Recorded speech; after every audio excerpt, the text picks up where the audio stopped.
Selamat pagi, Shalom, welcome to Ephrata Devotion.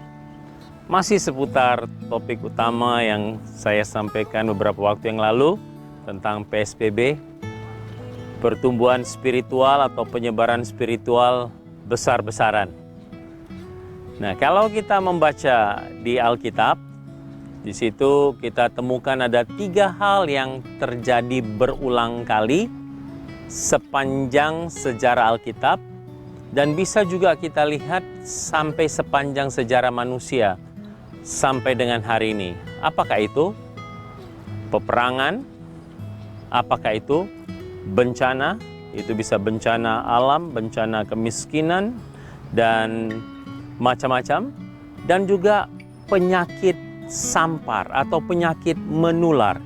Ini terus-menerus terjadi di Alkitab, dan ini juga terus terjadi di dunia yang dimana kita tempati. Dulu terkenal dengan SARS atau H1N1, dan hari ini namanya COVID.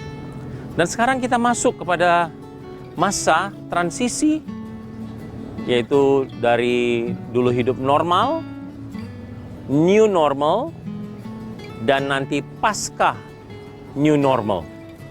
Jadi masa zaman silih berganti. Bagaimanakah kita menjalani kehidupan yang demikian? Bagaimanakah kita bisa mendapatkan kepastian di tengah zaman yang silih berganti, masalah yang datang silih berganti? Di sini ada satu hal yang tidak pernah berganti dan tidak pernah berubah. Ibrani 13 ayat 8 mengatakan, Yesus baik kemarin, hari ini, bahkan sampai selama-lamanya tidak pernah berubah.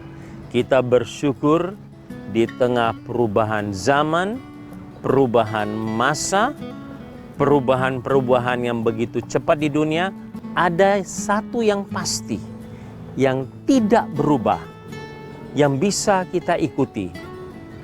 Sebagaimana sering syuting di studio atau di mana-mana, kita diarahkan posisinya. Kita yang harus mengikuti. Jadi kitalah yang harus mengikuti yang tidak berubah ini, yaitu Yesus Kristus, untuk bisa mendapatkan berkat dan pertolongannya. Cintanya tidak berubah, kasihnya tidak berubah, kekuatannya tidak berubah, kemahakuasaannya tidak berubah, pertolongannya tidak berubah, dan pemeliharaannya tidak berubah. Kita berada dalam tangan yang aman. Baik kemarin, hari ini, bahkan sampai selama-lamanya. Yesus Kristus tidak berubah. Tapi kita harus berubah. Bagaimana kita harus berubah? Kita lihat kepada Yesus. Yesus itu menjadi cermin. Ya, kita yang setiap kali harus menyesuaikan arah kita ke kiri atau ke kanan berdasarkan Yesus yang tidak berubah itu. Nah, kalau masih ingat jemaat Tuhan, bagaimana kita bisa tertolong? Firman Tuhan, doa, ibadah, persekutuan. Itu yang sudah kita pelajari. Kemudian apalagi? Mendengar suara gembala, mengikuti gembala. Karena gembala itu mengenal domba-domba. Jadi jemaat Tuhan, Yesus Kristus tidak berubah. Kita harus berubah menjadi hari lepas hari menjadi serupa dengan Dia. Ketika kita gagal, mohon ampun dosa. Datang kepadanya. Pengampunannya tersedia senantiasa. Tuhan berkati, Yesus tidak berubah. Tetapi Anda dan saya harus terus berubah. Tuhan berkati, Tuhan tolong melalui Roh Kudus-Nya mengubahkan kita hari lepas hari menjadi mirip seperti Yesus. Tuhan berkati.